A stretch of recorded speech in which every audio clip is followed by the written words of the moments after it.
Lumawak pa ang wildfire sa distrito ng Squamish, British Columbia. 200 bahay ang naka-evacuation alert.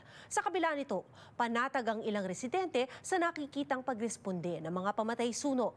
Ang report mula kay Rhea Santos. Okay, I can see yun, 2 helicopters po. And yeah, makakapal pa rin yung smoke talaga. Non-stop simula nung nag-umpisa siya. Non-stop po yung wind. So isa yun factor for sure. Kaya hindi naisip ko mahirapan ang firefighters niyan. Mula 5 hektarya Martes, higit 20 hektarya na ang inilawak ng wildfire sa distrito ng Squamish, Miyerkules ng umaga. Nakataas pa rin ang state of local emergency sa lugar. Halos 100 properties ang naka-evacuation alert. Panahon para paghandaan ng 200 households ang posibleng paglikas. So the current status is that the fire is estimated to be at 20.2 hectares. It's still considered out of control. This means that it still has potential to spread further.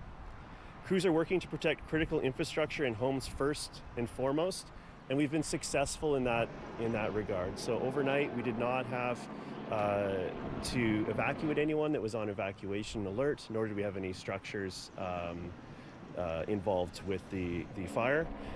So the objective today is to continue with the aerial assault on the fire. We are protecting the communication towers at the top of Debex Hill, and the other objective is still with structural protection. So we may add structural protection for the communication towers, and then maintaining the systems on the residential homes to protect those. Si Pierre Thomas na suki ng outdoor activities. Preno muna sa La Mierda lalo na't may 2 taong gulang na anak. Iwas mo ng punta ng north kasi ako personally, kasi nagbabike ako sa Whistler. Doon ang park. So, and dyan yung sunog na yan, dyan yung ibang trails namin. So, bawas yan.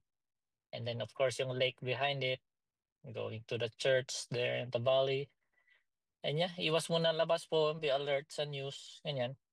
Panatag naman ang ilang residente sa pagresponde ng mga pamatay sunog. 5 helicopters ang nakadeploy ngayong araw at nagpadala na rin ng tulong ang iba't ibang komunidad. Totally overwhelmed by the first responders in Squamish. We've got Whistler boys down here now. It's just been amazing to see, some of the local helicopter companies coming in and helping fight the fire.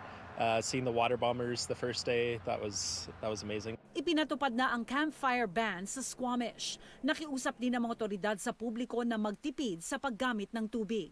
Sanay na rin talaga sa pag-summer na ganito magiging hazy ang atmosphere. Being alert lang talaga na if ever man talagang evacuation na is imminent ganon.